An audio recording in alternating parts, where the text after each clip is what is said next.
అందరికీ నమస్తే. జగన్మోహన్ రెడ్డి తన 5 ఏళ్ల అధికారాన్ని ఉపయోగించి ఏ విధంగా అవినీతి చేశాడో మనం ఒక్కసారి చూద్దాం. ఎందుకంటే ప్రజల అధికారాన్ని ఇచ్చేది ప్రజలకు మంచి చేయమని. కానీ జగన్మోహన్ రెడ్డి ప్రజలకు మంచి చేయకపోగా ప్రజల్ని మోసం చేశాడు. మోసం చేసిందే కాకుండా తాను ఏ విధంగా దోచుకుతుందన్నాడు. దాంట్లో మేజర్ స్కామ్ ఈ విధంగా జిల్లాకు వాళ్ళ పార్టీ ఆఫీస్ కోసం కొన్ని వందల కోట్లు పెట్టి కట్టాడు. అదేవిధంగా కొన్ని 42 ఎకరాల వరకు ప్రభుత్వ భూమిని ఈ విధంగా ఏ విధంగా తన అక్రమంగా ఒక్కదానికి కూడా అనుమతులు లేకుండా ఏ విధంగా ప్రజలకు ఉపయోగపడాల్సిన భూమిని తన పార్టీ కార్యాలయాల కోసం తన కార్యాలయాల కోసం ఏ విధంగా ఉపయోగించుకున్నాడు మనం ఒక్కసారి చూద్దాం. ఇక్కడ చూస్తే ప్రతి ఒక్క జిల్లాలో, ఒక్క జిల్లా అని కాదు, ఆంధ్రప్రదేశ్ రాష్ట్రంలో ఉండే 26 జిల్లాల్లో దాదాపుగా 42 ఎకరాల వరకు 677 కోట్ల రూపాయల విలువ చేసే భూమిని జగన్మోహన్ రెడ్డి కాజేశాడు. దొంగ. ఎందుకంటే గతంలో తండ్రి ముఖ్యమంత్రిగా ఉండేటప్పుడు తన తండ్రి అధికారాన్ని ఉపయోగించుకొని దోచుకు తిన్నాడు ఈ దొంగ. మళ్ళీ ప్రజల ముందుకొచ్చి సెంటిమెంట్ డ్రామాలాడి ఏదో పోనీలేరా తండ్రి లేని బిడ్డని ప్రజలు ఒక అవకాశం ఇచ్చారు. అవకాశం ఇచ్చిన తర్వాత మారకుండా మళ్ళీ అవినీతి చేశాడు. ఈ విధంగా ఊరికి ఒక ప్యాలెస్. ఏ విధంగా అంటే రాజభోగాలతో. ఈయన 5 ఏళ్లలో ఒక్క ఇల్లన్నా కట్టించాడా అండి రాష్ట్రంలో పేదవాళ్ళకి? ఒక్క ఇల్లంటే ఒక్క ఇల్లు కూడా ఒక్క పేదవాడికి కూడా కట్టికపోగా తానేమో ప్యాలెస్లు కట్టుకున్నాడు. ఎన్ని ప్యాలెస్లో చూడండి, 26 ప్యాలెస్లు. ఒకసారి మీకు ఫొటోస్ చూపిస్తాను. ఎంత అంటే ప్రజలు ధనాన్ని ఉపయోగించి ఏ విధంగా వందల కోట్లు పెట్టి ఏ విధంగా కట్టుకున్నాడో ఒక్కసారి చూద్దాం. జగన్మోహన్ రెడ్డి 26 జిల్లాల్లో, శ్రీకాకుళం జిల్లాలో 1.50 ఎకరాలు, విజయనగరంలో 1 ఎకరా, పార్వతీపురంలో 1.18, విశాఖపట్నంలో 2 ఎకరాలు, అనకాపల్లిలో 1.75, అల్లూరు సీతారామరాజు జిల్లా 2, కాకినాడలో 1.93, తూర్పు గోదావరిలో 2, అంబేద్కర్ కోనసీమలో 1, పశ్చిమ గోదావరిలో 72, 0.72, ఏలూరులో 2, ఎన్టీఆర్ జిల్లాలో 1.01, అదేవిధంగా కృష్ణాలో 2, గుంటూరులో 2 ఎకరాలు, పల్నాడులో 1.50 ఎకరాలు, బాపట్లో 2 ఎకరాలు, ప్రకాశంలో 1.64, నెల్లూరులో 2 ఎకరాలు, కర్నూలులో 1.60, నంద్యాలలో 1 ఎకరా, వైఎస్ఆర్ కడప డిస్టిక్లో 2 ఎకరాలు, అన్నమయ్య డిస్టిక్లో 1.61, అనంతపురంలో 1.50, శ్రీ సత్యసాయిలో 1.30, తిరుపతిలో 2 ఎకరాలు, చిత్తూరులో 2 ఎకరాలు. ఈ భూమి అంతా కలిపితే 42.24 ఎకరాలు అవుతుంది. దీని విలువ ఏంటంటే అక్షరాల 677.50 కోట్ల రూపాయలు. ఈ విధంగా ప్రభుత్వ భూముల్ని జగన్మోహన్ రెడ్డి తన పార్టీ కార్యాలయాల కోసం ఈ విధంగా కాజేశాడు ఈ దొంగ.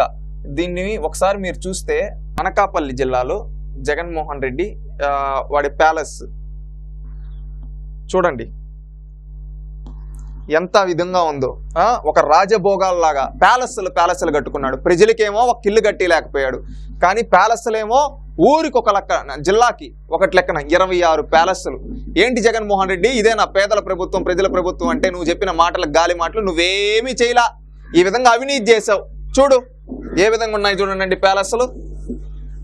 మనం ఒకసారి ఫోటోలు చూద్దాం. అనకాపల్లి జిల్లాలో జగన్మోహన్ రెడ్డి కట్టుకున్న ప్యాలెస్, అన్నమయ్య జిల్లాలో జగన్మోహన్ రెడ్డి గారు కట్టుకున్న ప్యాలెస్, బాపట్ల జిల్లాలో జగన్మోహన్ రెడ్డి గారు కట్టుకున్న ప్యాలెస్, తూర్పు గోదావరి జిల్లాలో జగన్మోహన్ రెడ్డి గారు కట్టుకున్న ప్యాలెస్, ఏలూరు జిల్లాలో జగన్మోహన్ రెడ్డి కట్టుకున్న ప్యాలెస్, కాకినాడ జిల్లాలో జగన్మోహన్ రెడ్డి కట్టుకున్న ప్యాలెస్, కృష్ణా జిల్లాలో జగన్మోహన్ రెడ్డి కట్టుకున్న ప్యాలెస్, కర్నూలు జిల్లాలో జగన్మోహన్ రెడ్డి కట్టుకున్న ప్యాలెస్, మచిలీపట్నం, పార్వతీపురం మన్యంలో, అదేవిధంగా నెల్లూరులో, పల్నాడులో, శ్రీ సత్యసాయి జిల్లాలో, శ్రీకాకుళంలో, తిరుపతిలో, విజయనగరంలో. మీరు చూడండి ఈ జిల్లాలు చూపించాங்க. విజయనగరం రింగ్ రోడ్డుకి సమీపంలో ఎకరం భూమిలో నిర్మిస్తున్న వైకాపా కార్యాలయ భవనం. గతంలో ఇదే స్థలాన్ని శంకర్ ఫౌండేషన్ కంటి ఆసుపత్రికి విద్యుత్ ఉపకేంద్ర నిర్మాణానికి ప్రతిపాదించారు. విజయనగరం మహారాజులకు చెందిన ఈ భూమిని ప్రభుత్వ భూమిగా చూపించి ఇచ్చేశారు. ఎంత నీచులో చూడండి. విజయనగరం జిల్లాలో ఒక ఫౌండేషన్కి, కంటాసుపత్రికి ఎవరికన్నా పేదలు కంటి వైద్యం చేసుకోవడానికి వస్తే ఆ ఫౌండేషన్ ద్వారా సేవలు అందించే వాళ్ళకిస్తే ఆ భూమిని దారి మళ్లించి ఈ వైఎస్ఆర్సీపీ నాయకులు అధికారులపైన ప్రెజర్ చేసి ఈ విధంగా వాళ్ళ పార్టీకి రాయించుకునేశారు. ఇది ఒక ఆక్రమణ. తిరుపతి జిల్లాలో రేణుగుంట మండలం కుర్రకాలవలోని పారిశ్రామిక వాడలో ఏపీఐసికి చెందిన 2 ఎకరాల భూమిలో నిర్మాణం పూర్తయిన వైకాపా కార్యాలయ భవనం. అంటే ఏమన్నా కంపెనీలు పెట్టుకోవడానికి, పరిశ్రమలు పెట్టుకోవడానికి ఏపీఐసి భూములను వాడుకుంటారు. దాన్ని కూడా ఈ వైసీపీ నేతలు వీళ్ళ పార్టీ కార్యాలయం కోసం దోచేశారు. ఇదొకటి. శ్రీకాకుళం జిల్లా పెదపాడు గ్రామంలో 1.50 ఎకరాల భూమి జాతీయ రహదారికి ఆనుకుని నిర్మిస్తున్న కార్యాలయ భవనం. ఇది మాజీ మంత్రి ధర్మాన ప్రసాద్ ఇంటికి సమీపంలో ఉంది. అంటే ధర్మాన అవినీతి ఏ విధంగా చేశాడో తెలుసు. ఇప్పుడు ఆయన ఇంటి దగ్గరగా ఉండడానికి కోసం ఆఫీస్ జగన్మోహన్ రెడ్డి ఏ విధంగా అయితే కట్టుకో ఆ విధంగా ఆయన కూడా ఆయన ఇంటికి దగ్గరలో రహదారిని ఆనుకుని జాతీయ రహదారి పైన అంటే ఏ విధంగా వాల్యూ ఉంటుందో తెలుసు. అక్కడ ఉండే ప్రభుత్వ భూమిని కాజేశారు. ఎవరు వీళ్ళు? వైసీపీ నాయకులు. సత్యసాయి జిల్లా పుట్టపర్తి విమానాశ్రయం ఎదురుగా అనుమతులు లేకుండానే దాదాపు నిర్మాణం పూర్తయిన వైకాపా కార్యాలయ భవనం, అక్కడున్న గుట్టను తొలగించి దీన్ని నిర్మించారు. గుట్టలు రుషికొండలో ఒకటే కాదు, ఈవెన్ అనంతపురం జిల్లాలో కూడా, ఉమ్మడి అనంతపురం జిల్లా సత్యసాయి జిల్లాలో కూడా ఈ విధంగా పుట్టపర్తి దగ్గర ఈ విధంగా చేశారు. విమానాశ్రయం ఎదురుగా ఈ విధంగా ఆక్రమించేసి అనుమతులు లేకుండా ఈ అవినీతి పరులు. అదేవిధంగా పల్నాడు జిల్లాలో నర్సారావుపేట పట్టణ సమీపంలో కలెక్టరేట్, ఎస్పీ కార్యాలయం, జిల్లా ప్రధాన ఆసుపత్రి, రైల్వే స్టేషన్ పక్కనే వైకాపా కార్యాలయ భవనాన్ని అగ్రహారం భూమి 1.50 ఎకరాలు కేటాయించుకున్నారు. ఏంటి? ప్రభుత్వ ఆస్తులు ఉండే దగ్గర వీళ్ళ వైసీపీ కార్యాలయానికి 1.50 ఎకరాలు అక్రమంగా కేటాయించుకున్నారు. నెల్లూరు జిల్లాలో నెల్లూరు అర్బన్ పరిధిలో వెంకటేశ్వరపురం సమీపంలో టిట్కో ఇళ్ల నిర్మాణానికి గతంలో కేటాయించిన భూమిని వైకాపా కార్యాలయానికి కేటాయించుకున్నారు. అందులో తుది దశకు చేరిన నిర్మాణం. అంటే మీరు చూడండి, ఇక్కడ అన్ని ఒక్కొక్కటి టిట్కో ఇళ్లకి, ఫౌండేషన్లకి, అదేవిధంగా ప్రభుత్వం ఇంకా దేనికన్నా ఏపీఐస్ ఇండస్ట్రీస్ క్యూట్కి ఉపయోగించుకునే భూమిని అన్నిటినీ ఈ వైసీపీ నాయకులు, ఈ జగన్మోహన్ రెడ్డి తన ప్యాలెస్ల కోసం, తన విలాసవంతమైన ప్యాలెస్ల కోసం ఏ విధంగా ఆక్రమించేశాడో ఒక్కసారి ఆలోచించండి ప్రజల్లారా. ఒక్కసారి అధికారం ఇచ్చిన పాపానికి ఈ జగన్మోహన్ రెడ్డి చేసిన అవినీతి చూడండి. ఒక్క ఇల్లు కట్టిలా 5 ఏళ్లలో మళ్ళీ ఈ విధంగా ఏమో పేదల భూముల్ని, ప్రభుత్వ భూముల్ని ఈ విధంగా దోచేశారు. ఈ సిగ్గులేని జగన్మోహన్ రెడ్డి, ఈ సిగ్గులేని వైసీపీ నాయకులు సిగ్గుండాలి.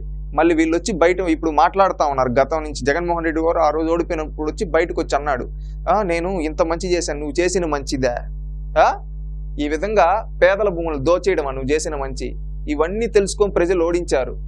ఇంకా నువ్వు ఎంత అవినీతి చేశావో ఇప్పుడు ఒక్కొక్కటి వస్తా ఉంటే, ఇంత అవినీతి పరుడా, అవినీతి ఇన్ని రకాలుగా చేయగలుగుతారా, ఇన్ని రూపాల్లో చేయగలుగుతారా అని అవినీతికి ప్యాంటు, చొక్కాయి, అదేవిధంగా టోపీ, అద్దాలు ఇవన్నీ పెడితే నీలా ఉంటారు జగన్మోహన్ రెడ్డి. ఎందుకంటే అన్ని రకాలుగా అవినీతి చేసావు. ప్రభుత్వ భూముల్ని ఏందయ్యా, ఫౌండేషన్లకి ఇచ్చిన భూముల్ని, ఏపీఐసిసి భూముల్ని, టిట్కో ఇల్లు, పేదవాళ్ళకి ఇచ్చిన భూములన్నింటినీ దోచి నీ పార్టీ కార్యాలయం కోసం నువ్వు మనిషివా ఇంకేమన్నానా జగన్మోహన్ రెడ్డి? మళ్ళీ ఇంకొకటి, జగన్మోహన్ రెడ్డి గారు, నేను పేదలకు ఇల్లు కట్టించేస్తాను, నువ్వు కట్టించిన ఒక్క ఇల్లు కూడా రాష్ట్రంలో కనబడలేదు 5 ఏళ్లలో, కానీ నువ్వు కట్టుకున్న ప్యాలెస్లు కనబడుతున్నాయి. దీనికి సమాధానం చెప్పు.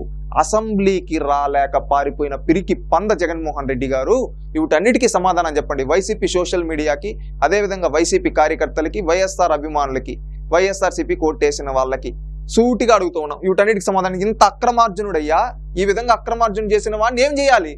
ఎన్ని సంవత్సరాలు జైల్లో పెట్టాలి? ఎన్ని కేసులు పెట్టాలి? ఏ విధంగా శిక్షించాలి? సమాధానం చెప్పండి.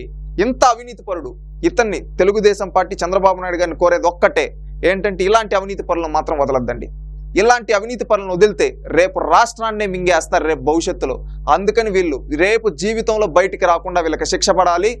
ఎందుకంటే ఇవన్నీ ప్రభుత్వం టేక్ ఓవర్ చేసి వీటిని ప్రభుత్వ భవనాలుగా మార్చుకోవాలి. అంతేగాని జగన్మోహన్ రెడ్డి కార్యాలయాలకు కాదు, జగన్మోహన్ రెడ్డి గారి కోసం కాదు. ఇది పేదల భూములు. వీటిని ఇంకా ఎక్కడన్నా అక్రమ కట్టడాలుంటే వాటిని కూల్చి పేదవాళ్ళకి భూములను ఎక్కడైతే లాక్కో అంటాడో అక్కడన్నీ వీళ్ళు లాక్కొని మళ్ళీ ఆ పేదవాళ్ళకి ఇవ్వండి. అక్రమ కట్టడాలు ఎక్కడన్నా ఉంటే కూల్చి న్యాయం చేయండి. రాష్ట్రాన్ని కాపాడండి చంద్రబాబు నాయుడు గారు. అదేవిధంగా ఈ అక్రమార్జన చేసిన జగన్మోహన్ రెడ్డికి శిక్ష పడాలి. ఎందుకంటే ఇలాంటి అవినీతి పరులు ఈ భూమి మీద ఉండడానికి అర్హులు కాదు.